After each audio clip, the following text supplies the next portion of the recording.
Selamat datang di ulasan kita kali ini. Hari ini kita bakal bedah sebuah anomali teknologi militer yang belakangan ini sukses bikin panas forum-forum pertahanan. Kita akan bongkar taktik di balik jet tempur J-35 milik Tiongkok dan sebuah paradoks membingungkan yang sering disebut para ahli sebagai mode buas atau beast mode. Jujur aja, awalnya saya juga sempat mikir keras waktu ngeliat tren ini. Coba ada bayangin deh, pertanyaan paradoks ini. Kenapa sebuah militer sengaja mengambil jet siluman miliaran dolar, pesawat yang udah dirancang bertahun-tahun biar nggak kelihatan di radar musuh, tapi terus malah sengaja ngebuang kemampuan siluman itu? Ini teka-teki taktis yang rasanya kok nggak masuk akal banget. Buat apa bikin pesawat yang nggak terlihat kalau ujung-ujungnya malah dibikin nyala terang di layar radar musuh? Oke, masuk ke bagian 1, penampakan mengejutkan jet J-35. Nah, baru-baru ini beredar rekaman uji coba penerbangan J-35. Dan ada satu angka spesifik dari video itu yang sukses bikin kaget analis pertahanan global. 10. Buat ukuran pesawat siluman murni, angka 10 ini luar biasa masif. Kalau Anda ngikutin dunia aviasi, bawa 10 rudal tempur sekaligus di jet generasi kelima, itu kedengarannya nyaris mustahil tanpa merusak filosofi desain aslinya. Rincian muatannya ini benar-benar menarik untuk kita ulik. Biasanya nih, jet generasi kelima itu nyembunyiin senjatanya rapat-rapat di dalam perut pesawat, atau disebut ruang senjata internal, biar nggak mantulin gelombang radar. Pasang tiang senjata di luar sayap itu pantangan besar. Tapi di rekaman tadi, J-35 terang-terangan bawa 4 rudal PL-15 raksasa secara eksternal. Kalau ditambah sama kapasitas maksimum ruang internalnya, yang bisa nampung 6 rudal, berarti pesawat ini melesat bawa total 10 rudal. Luar biasa kan? Lanjut ke bagian 2, paradoks senjata eksternal pada pesawat siluman. Coba kita lihat kontradiksi teknisnya. Di satu sisi, nyimpen senjata di ruang internal emang bikin pesawat tetap ramping, aerodinamikanya mulus, dan kemampuan silumannya maksimal. Tapi ada harga yang harus dibayar, daya tembak Anda jadi sangat terbatas. Nah, sebaliknya, kalau Anda mulai gantungin rudal di sayap pakai pylon, daya hancurnya emang naik drastis. Anda bisa bawa senjata-senjata raksasa. Masalahnya, penampang radar pesawat Anda ikutan bengkak. Ini ibaratnya Anda nyalain lampu sorot paling terang di tengah malam buta. Musuh bisa dengan gampang lihat Anda datang dari jarak yang jauh banget.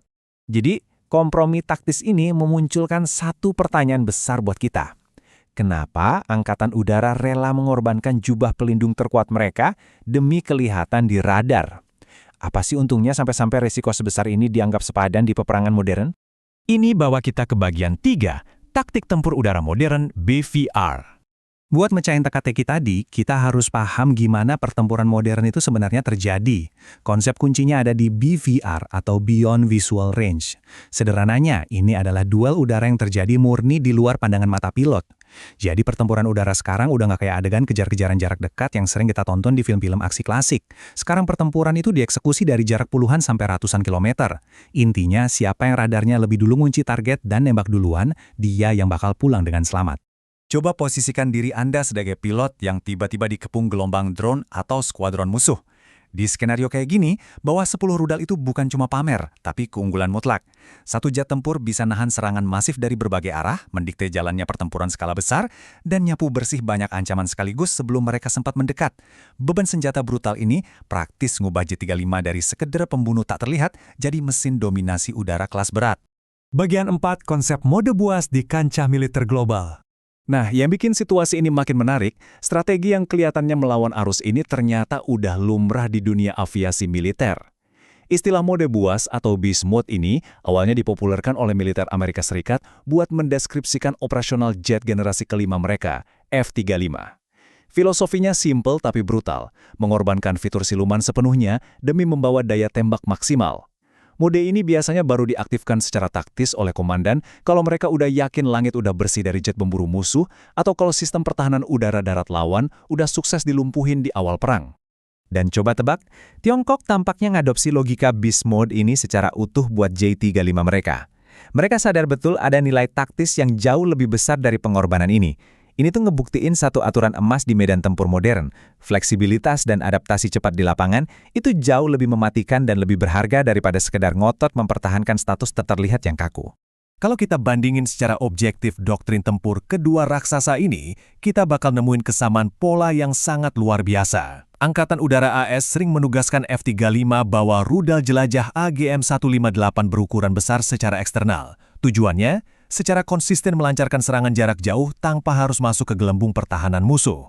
Mirip banget kan? Tiongkok juga masang PL-15 secara eksternal di J-35 buat misi patroli udara dengan persenjataan berat. Meski jenis senjatanya beda, keduanya punya satu filosofi tempur yang sama persis, serang dan lumpuhkan target Anda dari jarak yang super aman. Kita masuk ke bagian 5, keunggulan strategis rudal PL-15. Biar kita paham seberapa menakutkannya konfigurasi eksternal J-35 ini, kita harus ngomongin teknologinya. Rudal PL-15 ini diakui secara luas oleh para analis pertahanan internasional sebagai salah satu ancaman udara paling mematikan milik Tiongkok hari ini. Rahasianya apa sih? Sistem pemandu radar aktif canggih yang terpasang di dalamnya digabungin sama jangkauan tempuh yang benar-benar ekstrim. Jangkauan efektif rudal ini diperkirakan jauh melampaui kemampuan daya jangkau mayoritas rudal pencegat generasi sebelumnya yang saat ini diandalkan banyak negara. Benar-benar game changer. Nah, disinilah semua kepingan puzzle kita akhirnya nyambung. Terjawab sudah teka-teki paradoks kita tadi. Karena jangkauan PL-15 ini gila-gilaan jauh, jet J-35 bisa mendeteksi, mengunci, dan melepaskan tembakan dari area yang masih sepenuhnya aman. Jadi walaupun rudal di sayapnya mantulin sinyal radar dan bikin mereka nyala terang di layar musuh, ya mereka nggak peduli. Kenapa? Soalnya mereka nembakin serangan pemusnah dari jarak di mana musuh belum sempat bereaksi, boro-boro membalas tembakan. Jarak yang sangat aman inilah yang sekarang bertransformasi jadi perisai mutlak mereka, ngegantiin lapisan cat siluman yang sengaja mereka korbankan tadi. Bagian 6, masa depan udara militer Tiongkok. Kalau kita perhatiin, strategi penempatan J-35 ini dirancang lewat pendekatan dua cabang yang sangat rapi. Varian Angkatan Lautnya dibikin khusus dengan roda pendaratan yang jauh lebih kuat, siap diluncurkan secara massal dari kapal induk super terbaru kebanggaan Beijing, Fujian. Ini langkah krusial buat memproyeksikan kekuatan tempur mereka jauh menembus ke tengah lautan. Sementara itu, varian Angkatan Udaranya bakal dikerahkan sebagai pelengkap yang lebih gesit dan dari segi biaya jauh lebih ekonomis. Ia bakal terbang berdampingan melengkapi armada jet siluman kelas berat J-20 yang udah lebih dulu ngawal wilayah udara kedaulatan mereka. Uji coba Bismuth yang terpublikasi ini pastinya bukan cuma sekedar pamer kekuatan desain tanpa arti. Ini tuh pernyataan status yang tegas. Uji coba muatan penuh kayak gini ngebuktiin kalau program J-35 udah bertransisi secara sempurna dari sekedar platform pamer teknologi berkembang jadi mesin perang matang yang siap diterjunkan ke medan tempur real.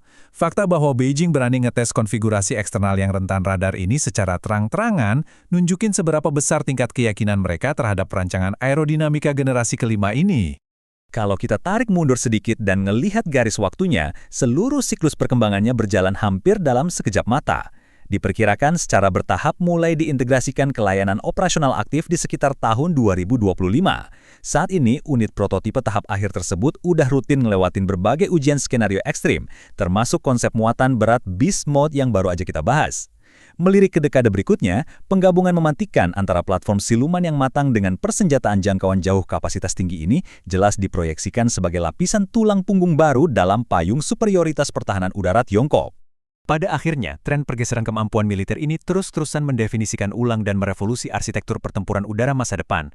Dan ini ninggalin satu pertanyaan sentral buat kita renungkan bareng-bareng. Di saat sistem persenjataan udara masa kini terbukti bukan cuma kebal pantauan radar, tapi juga punya fleksibilitas taktik sebuas ini dalam hitungan jam, dengan cara apa armada tempur barat bakal berevolusi buat ngerespon ancaman adaptif yang sangat serius ini di dekade mendatang?